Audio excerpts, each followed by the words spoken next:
Yeah, I see you. Okay, so here, oh my goodness, my baby. Okay, so, okay, stop.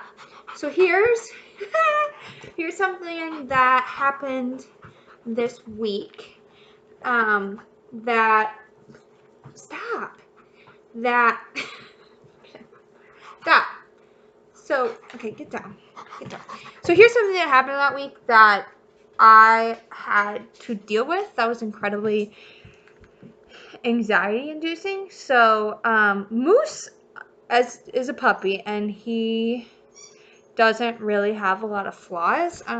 Like when he was growing up, he never chewed on anything. You know, he had lots of chews and this and that.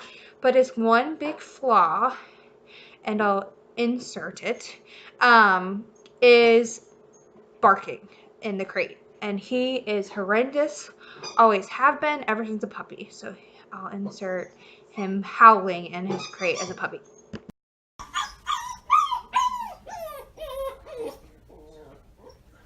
So yeah, and he continued to do that. My mom can vouch for that. Even as he got older, you know, we did crate time.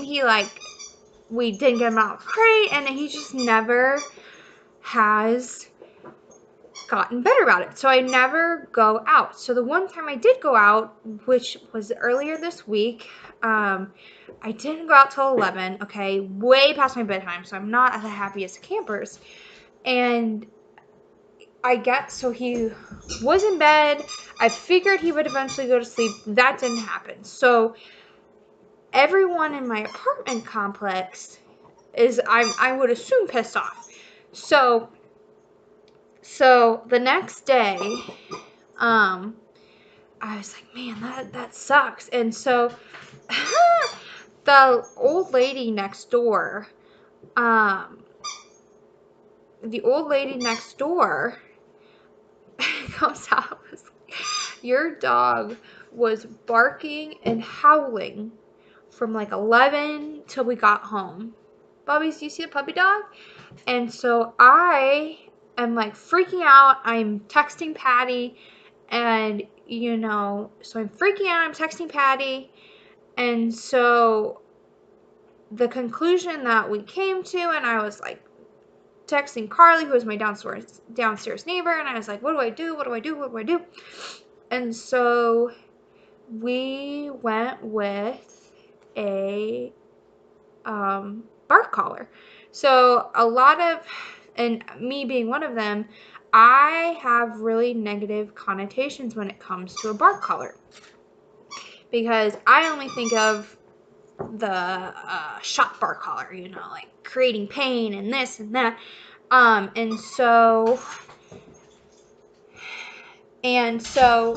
in researching it, there's actually, sorry, he's playing with his toy. There's actually a couple different kinds. There's a citronella bark collar, which, when I was doing pet care, the citronella is like this. It's a spray, and so dogs hate it supposedly. And I was gonna go with that one, but in talking to Patty, oh,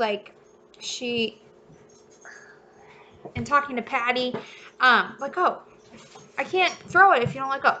And talking to Patty, it does cause some allergies in the labs. They got allergies. So I didn't go with that one. She also explained that some dogs are unaffected by it. I was like, I'm not paying $30 for a bark collar. That's not gonna work. And I know I didn't want to do shock collar. I just, never been a fan of negative reinforcement. Yes, I tell my dog no, but there's a line that I won't cross. So then I found a bark collar on Amazon that I love. Didn't think I would like it very much, but because I still have that little bit of negative connotation, but it's a bark collar that vibrates. So he barks once, it beeps at him, and then if he keeps barking, it vibrates, and then it continues to bark, it vibrates longer and beeps longer. So it has a lot to do with, makes me think of Pavlov, so the beeping is the cue, and the negative reinforcement, I think it's negative. I didn't really brush up on my Pavlov.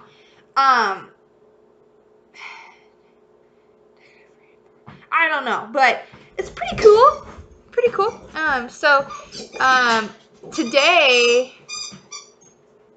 Today I actually videotaped him while I was at work on the computer. So I got to see whether he barked or not. And he didn't. He didn't bark at all. Like, I was so excited. And then today I was today I saw, let go. You're gonna rip the lion's head off. Today I saw Carly and I was like, was he barking all day? And she was like, no, man. And I was like, oh my god. So then, that was super exciting. So like, it just, you know, when you learn how to use a training tool properly and correctly, and I think another one is, prong collars. They're scary, prong collars. But if you know how to use them correctly, you gotta put in my hand, they can be very, very effective tools. That being said, he spit the shit out of my hand. That being said, there's certain dogs and certain ages and certain breeds that I personally wouldn't feel comfortable using a prong collar on. But I think a story Patty told me, and some things that I'm seeing, Moose uses a gentle leader because it makes me more confident, which makes the confidence go down the leash, and he does better. But some dogs hate the gentle leader because it's on their face and they never like it and they're always trying to get it off. So that might be not be the best training tool for them. So he's over here waiting for me to throw the slide. So maybe the prong collar is better. But and you shouldn't, and I struggle with this. That shouldn't be your only way of training the dog. You should take time out of your day to work on the heel with the flat lead. And so that's something. Can you sit? Sit. Boozy, sit. Thank you. That's one thing that I have to work on is I definitely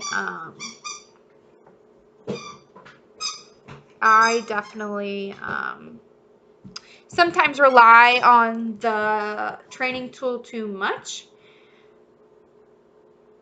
But we are working on training without the gentle leader. It's just, it allows me to be a more confident handler, which allows him to behave better because I'm more confident, if that makes sense.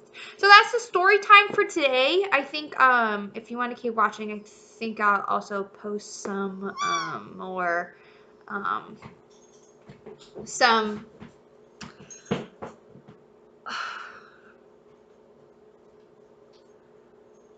I'm having a brain fart. Oh, some of our outings.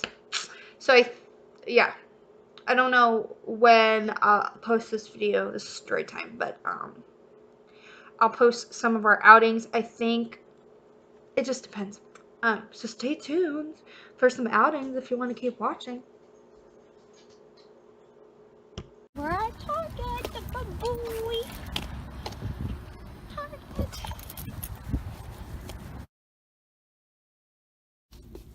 Good boy. Good boy.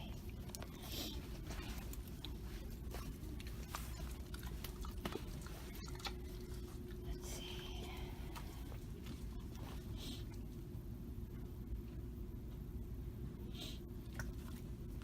There you go. Yes. Good boy.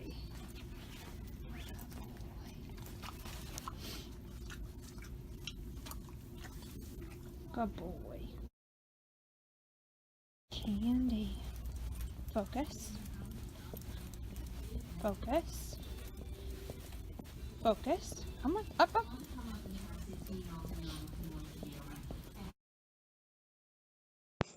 So that last video was Moose and I's adventure at Target. I think if I had to give him a score, I would give him a 60 out of 100 for a couple of reasons. One, he was pretty distracted. You saw when I was looking at shampoo, you saw how he was distracted and not sitting where he should be healing. Like anytime we stop, um, it's an expectation that I have and that me and Patty have worked on that anytime I stop, he should be sitting by my side. So that was kind of disappointing. The other disappointing thing was, and it's something that me and him are gonna have to work on together, and I think it'll also come with time, is that as we were leaving, the cash register lady was making kissy noises at him, and so he jumped up on the counter. Yes, I corrected him, but at the same time, it was kind of embarrassing. So I, one thing that he associates that with is when we go to the pet stores, they always give him treats even if he jumps on the counter. And so he associated that with, oh, treat, let me jump on the counter. I always get treats when I jump on the counter. It would have been different if she didn't talk to him, because then it would have been, because he was pretty focused until the lady started making kissing noises at him. And so I think when he starts to refocus again, and we get to go on our outings again, because he was off for about a week, because he got neutered, and stitches and all that. So we're gonna have to really vamp up that, and maybe I'll have to go to his big trigger place where he just doesn't know how to behave, is Treats Unleashed. So maybe we'll go there and train. We'll go to PetSmart and train. So it'll just be really vamping up that kind of stuff. Now, there weren't only pro or cons, there were also pros.